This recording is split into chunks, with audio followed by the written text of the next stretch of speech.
I had always thought life would be smooth after getting married. I grew up in a loving but modest home, and despite the loss of my parents in my late teens, I carried their values with me: kindness, humility, and strength. My husband, Ethan, had swept me off my feet during our college years. He was charming, ambitious, and seemingly the perfect partner.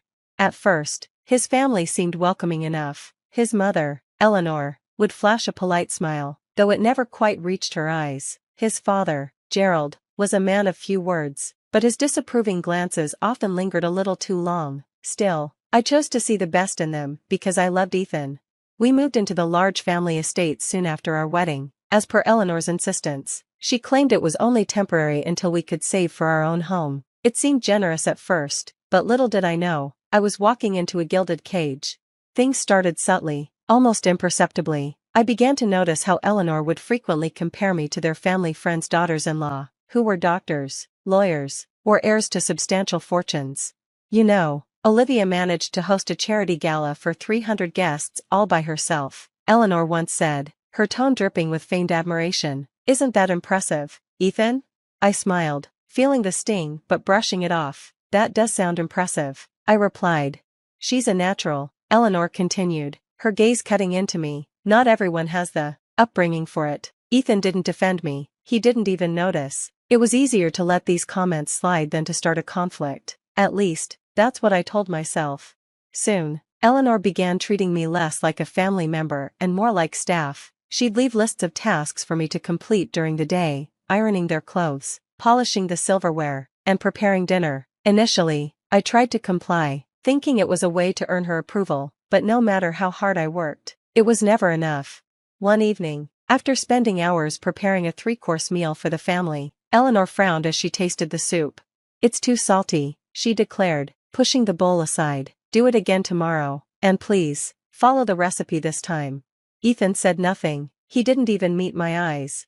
Ethan's long hours at work left me alone in a house that didn't feel like home. I tried to focus on hobbies, even attempted to make friends in the area, but Eleanor discouraged me. Your place is here, she said one day when I mentioned wanting to join a local art class. There's plenty to keep you busy at home. I realized then that she didn't see me as her son's wife, an equal partner in life. She saw me as an inconvenience, a mistake Ethan had made by marrying beneath their station. But I still held on to hope. I loved Ethan, and I believed he loved me. Surely, he would see how his family was treating me and put a stop to it, wouldn't he? The turning point came during a family dinner. Gerald invited one of his business associates, a powerful and wealthy man named Mr. Hawkins. As we prepared for the evening, Eleanor's instructions became relentless. Make sure the linens are pressed perfectly, she snapped, and don't embarrass us in front of Mr. Hawkins. He values class, and you're still learning. Her words stung, but I nodded and set the table with care. When Mr. Hawkins arrived, I was introduced briefly, before being relegated to the kitchen. I overheard snippets of their conversation as I served hors d'oeuvres. She's very lucky to be part of this family, Gerald was saying. Ethan is too kind, he could have married anyone, but he has such a big heart. The implication was clear, I was a charity case. My face burned with humiliation, but I kept my composure. The night dragged on, and by the end, I was left cleaning up alone. Ethan didn't even offer to help. I finally broke down in the dimly lit kitchen, tears streaming down my face as I scrubbed dishes, wondering how my life had come to this. I didn't know it then, but that dinner would set in motion a series of events that would change everything.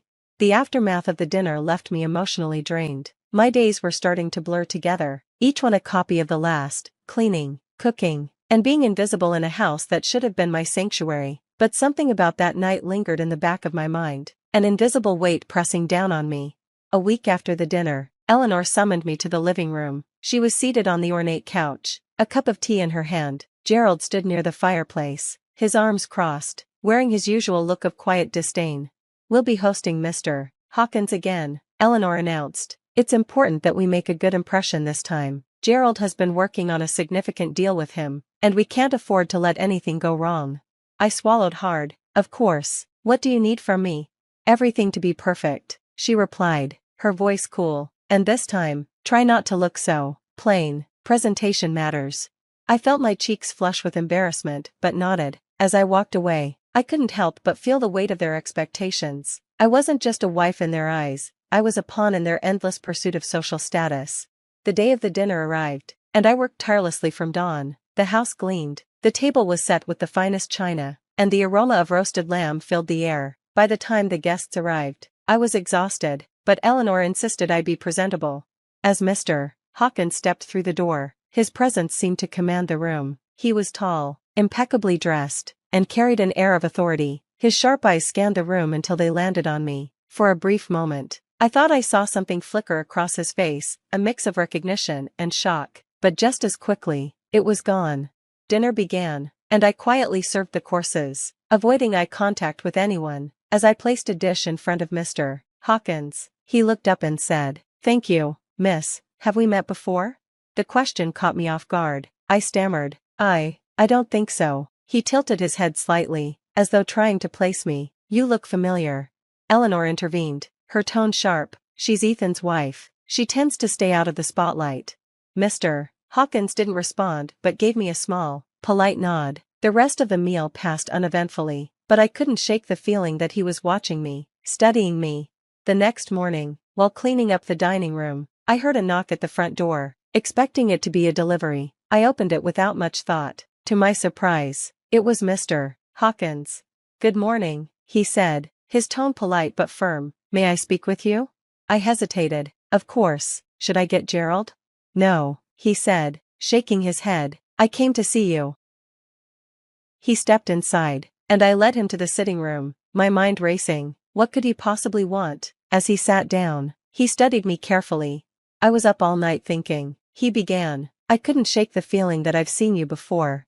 I frowned, unsure where this was going. "I don't think we've met." "Perhaps not directly," he said, pulling out his phone. "But does this look familiar?" He showed me a photograph. My breath caught in my throat. It was of my parents. They were younger, smiling brightly at what looked like a formal event, and standing next to them was a younger version of Mr. Hawkins. How do you have this?" I whispered. "I was close friends with your parents many years ago," he said, his voice softening. "Your father and I worked together, and your mother was like a sister to me. When I saw you last night, I couldn't believe my eyes." "You're their daughter, aren't you?" Tears welled up in my eyes as I nodded. "Yes, but they passed away years ago." He leaned back, his expression a mix of sorrow and relief. "I had no idea. They spoke of you often, how proud they were of you. I lost touch with them after they moved, and I always regretted it." For the first time in years, I felt seen. Mr. Hawkins' words were like a lifeline, pulling me out of the darkness I had been drowning in. He asked about my life, and I hesitated to share too much, but something about his genuine concern made me open up. "I'm glad I found you," he said finally. "Your parents were extraordinary people, and I owe them so much. If there's ever anything you need, don't hesitate to ask." I nodded, still overwhelmed by the revelation. As he left, he gave me one last look and said, "You deserve better than this." Those words echoed in my mind long after he was gone. In the days following Mr. Hawkins' visit, I couldn't stop thinking about our conversation. His words lingered in my mind, offering a faint sense of hope. For the first time in what felt like forever, I felt like I wasn't entirely alone in this world. My parents' memory, through him, became a thread connecting me to something greater, a sense of belonging that I had lost. Eleanor, however, wasn't blind to the change in me. While I continued my duties, something about my demeanor must have shifted. One morning, as I was scrubbing the kitchen counters, she approached me with her usual air of superiority. "You've been awfully quiet lately," she said, her eyes narrowing. "Not that you're one for conversation, but you seem distracted." I shook my head quickly. "I've just been tired." She studied me for a moment before nodding. "Well, keep your focus. We're hosting another dinner next week. Gerald's promotion depends on securing Mr. Hawkins' partnership." My heart sank. Another dinner? The idea of being paraded around like a servant again made me nauseous. But then I remembered Mr. Hawkins' parting words, "You deserve better than this." A few days before the scheduled dinner, I found an envelope addressed to me on the hall table. It wasn't the type of thing Eleanor or Gerald would bother with. They never acknowledged my personal life. Curious, I opened it and was stunned to find a handwritten letter from Mr. Hawkins. "Dear Ava, it was truly a shock to see you again, but also a blessing. Your parents were dear to me, and I can't bear the thought of their daughter being treated unfairly. I have arranged for an opportunity that I believe could change your circumstances. If you're willing, come to my office this Friday at noon. I'll explain everything." Warm regards. Daniel Hawkins. My hands trembled as I read the letter. Could this really be happening? Was this the lifeline I had been praying for? Friday arrived, and I could barely contain my nerves. I told Eleanor I had errands to run and left the house, clutching the letter like a talisman. As I entered Mr. Hawkins' office building, my heart raced. The receptionist guided me to his office, where he greeted me with a warm smile. "I'm glad you came," he said, gesturing for me to sit. He explained that he had connections in a nearby nonprofit organization that supported women in difficult situations. He believed they could help me build a new life, one where I could rediscover my sense of self-worth and independence.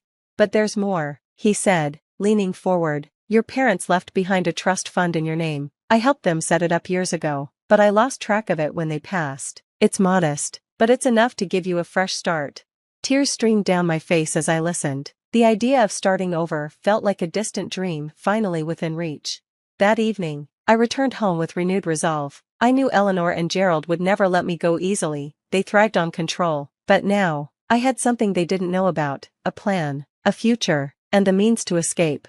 I began quietly packing a few belongings, hiding them in the attic. Each day, I worked discreetly to gather what I would need. The upcoming dinner felt like the perfect cover. While their attention was focused on impressing Mr. Hawkins, I could slip away unnoticed. As the dinner approached, I found myself smiling more often, even humming as I worked. Eleanor noticed, but misinterpreted it as compliance. "Good," she said with a rare nod of approval. "You're finally understanding your place." If only she knew. The evening of the dinner arrived, bringing with it a storm of nerves and anticipation. Eleanor was in full command mode, barking orders at everyone to ensure perfection. Gerald, for his part, was too busy rehearsing his business pitch to Mr. Hawkins to notice anything out of the ordinary. I moved about the house methodically, my heart racing with each passing moment. Tonight would be my last night here. Guests began arriving, including Mr. Hawkins, who greeted me with a knowing smile. His presence was a reminder of the escape plan I'd meticulously crafted. The atmosphere in the dining room buzzed with polite chatter and the clinking of glasses. As expected, Eleanor had instructed me to stay in the kitchen, serving dishes and refilling drinks. But Mr. Hawkins wasn't content to let me stay in the shadows. "Ava," he called out when I entered with a platter of appetizers, "why don't you join us? After all, we've got much to talk about." Eleanor's face turned a shade of red I had never seen before. "Oh, there's no need for that," she said hastily, laughing nervously. "She's here to help, not to dine." But Mr. Hawkins wasn't deterred. "I insist," he said, his tone polite but firm. "Ava is like family to me. I won't have her treated otherwise." The room fell silent. Gerald shifted uncomfortably in his chair, while Eleanor sputtered for a response. Reluctantly, they allowed me to sit. I could feel Eleanor's eyes burning into me, but I kept my composure, buoyed by Mr. Hawkins' support. As the meal progressed, the conversation turned to my parents. Mr. Hawkins shared stories about them, how my father had been his closest friend and how my mother's kindness had touched everyone she met. For the first time in years, I felt like they weren't just a distant memory, they were alive in the room, in the words of someone who had truly known them. It was then that Mr. Hawkins dropped the bombshell. "Ava," he said, addressing me directly, "have you told them about the trust fund your parents left for you?" My heart stopped. I glanced at Eleanor and Gerald, whose expressions twisted from confusion to shock. "Trust fund?" Gerald repeated, his voice laced with disbelief. "Yes," Mr. Hawkins continued, turning his gaze to them. "Her parents left her a considerable amount to ensure she'd never have to rely on anyone else. I'm appalled to see how that generosity has been ignored."